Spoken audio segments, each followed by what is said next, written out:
Hi students, एक छोटी सी mistake आपके इंग्लिश को रॉन्ग बना सकती है, गलत बना सकती है। ध्यान से देखिए वो कौन सी गलतियां होती हैं। पास्ट परफेक्ट टेंस का इंट्रोगेटिव सेंटेंस, यदि क्वेश्चन वर्ड हु सब्जेक्ट का कार्य करे, अगर हु शब्द सब्जेक्ट का कार्य करता है तो उसका ट्रांसलेशन कैसे करते हैं। क्या हु डिड कम लिखते हो? गलत है, हु डिड कम लिखना गलत है। हु केम लिखिए। क्या लिखिए? Who came. आइए देखिए कैसे करते हैं। यदि हिंदी वाक्य में पहले शब्द है, जैसे अध्यापक के आने से पहले, अध्यापक के आने से पहले कौन काम पूरा कर चुका था? कौन काम पूरा कर चुका था? ठीक है, इसका ट्रांसलेशन कैसे करेंगे? देखिए मेरे प्यारे बच्चों, ये भी पास्ट परफेक्ट टेंस ही है। इसमें सब्जेक्ट कौन है। यहाँ पे देखिए कौन काम पूरा कर चुका था, यहाँ पे सब्जेक्ट कौन है। यदि हु शब्द सब्जेक्ट का कार्य करे तो उसका अंग्रेजी अनुवाद कैसे करते हैं। ये काम पहले होगा, इसलिए इसको पास्ट परफेक्ट में बनाएंगे। तो इसका स्ट्रक्चर जो होगा, हु प्लस हैड, प्लस क्या लिखेंगे? हैड, प्लस मेन वर्ब का क्या होगा? थर्ड फॉर्म, और प्लस ऑब्जेक्ट। उसके पश्चात आफ्टर लिखते हैं। क्या लिखते हैं? Sorry, before. उसके पश्चात बिफोर लिखते हैं। उसके पश्चात past indefinite tense subject plus main verb का सेकेंड फॉर्म प्लस ऑब्जेक्ट, और अदर वर्ड है तो लिखिए, और उसके पश्चात क्वेश्चन मार्क लगाते हैं। देखिए इसका ट्रांसलेशन कैसे करेंगे। अध्यापक के आने से पहले कौन काम पूरा कर चुका था, तो लिखेंगे हु, हु हैड। क्या लिखेंगे? Who had. पूरा करना की अंग्रेजी होता है कंप्लीट। क्या होता है बच्चों? कंप्लीट। आप जानते हैं पास्ट परफेक्ट टेंस में वर्ब का थर्ड फॉर्म यूज होता है, और वर्ब का थर्ड फॉर्म कंप्लीट का कंप्लीटेड होता है। क्या होता है? कंप्लीटेड।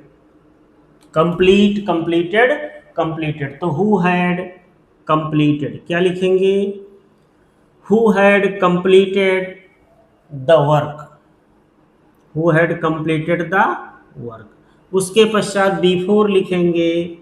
उसके पश्चात अध्यापक के आने से पहले before the teacher came, before the teacher came, question mark लगाएंगे।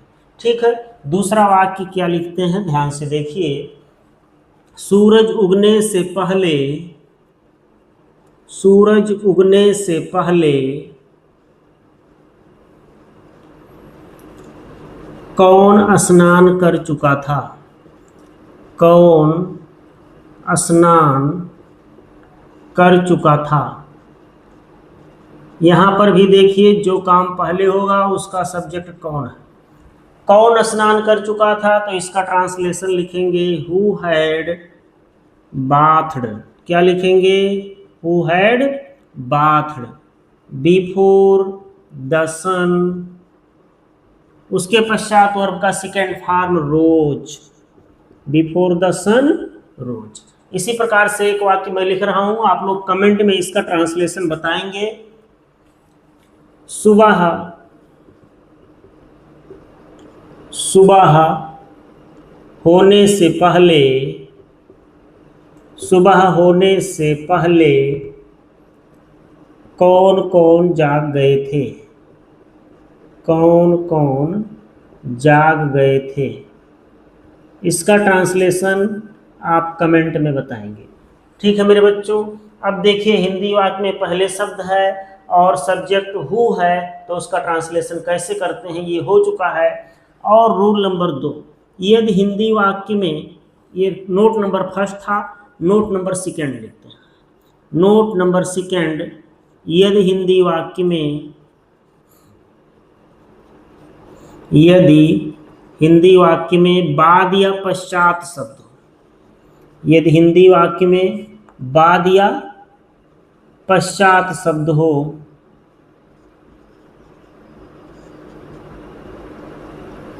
शब्द हो तो, यदि हिंदी वाक्य में बाद या पश्चात शब्द हो, सब्जेक्ट हु ही हो, तो उसका ट्रांसलेशन कैसे करेंगे? सबसे पहले लिखेंगे हु। क्या लिखेंगे? हु। उसके पश्चात मेन वर्ब का सेकंड फॉर्म की पास्ट इंडेफिनिट वाला पहले लिखेंगे। उसके पश्चात ऑब्जेक्ट लिखेंगे।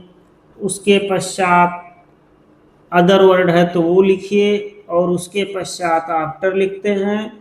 उसके पश्चात पास्ट परफेक्ट वाला यानी कि subject plus had plus main verb का थर्ड फॉर्म प्लस ऑब्जेक्ट और प्लस अदर वर्ड लिख करके क्वेश्चन मार्क लगाते हैं। जैसे पिताजी के जाने के पश्चात, पिताजी के जाने के पश्चात सुधीर,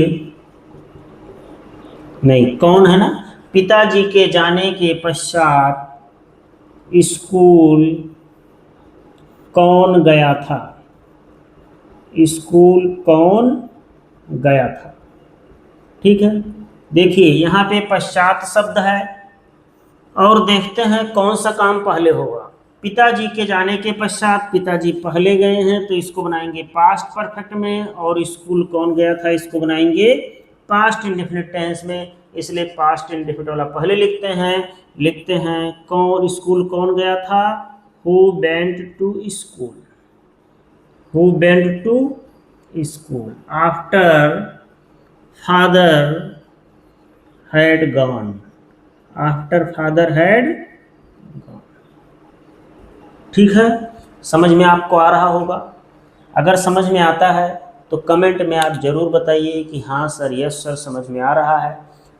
अगर नहीं समझ में आता तो आप कमेंट में लिखिए सर नहीं समझ में आता, और प्रयास करेंगे अच्छी तरह से, और अच्छी तरह से समझाने का प्रयास करेंगे। दूसरा वाक्य, राहुल के पढ़ने के पश्चात, राहुल के पढ़ने के पश्चात अखबार कौन पढ़ा था? या समाचार पत्र कह सकते हैं। अखबार कौन पढ़ा था? देखिए यहाँ पर पश्चात शब्द है, अखबार कौन पढ़ा था, इसका ट्रांसलेशन पहले बनाएंगे तो who read the newspaper, who read the newspaper after Rahul, after Rahul had read question mark. एक वाक्य में दे रहा हूं, कमेंट में आप इसका ट्रांसलेशन बनाएंगे। चोर के जाने के पश्चात, चोर के जाने के पश्चात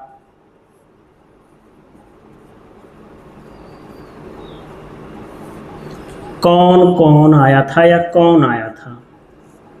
चोर के जाने के पश्चात कौन आया था? अगर आपको समझ में आया है, यदि इसकी इंग्लिश आपको पता है तो कमेंट में बताइए चोर के जाने के पश्चात कौन आया था। और एक वाक्य और है, सुबह होने से पहले कौन कौन जाग गए थे। हमें उम्मीद है बच्चों आपको ये समझ में आया होगा। ऐसे ही जानकारियों के लिए आप वीडियो को देखते रहिए और वीडियो पूरा देखिए, स्किप मत कीजिए। Thank you.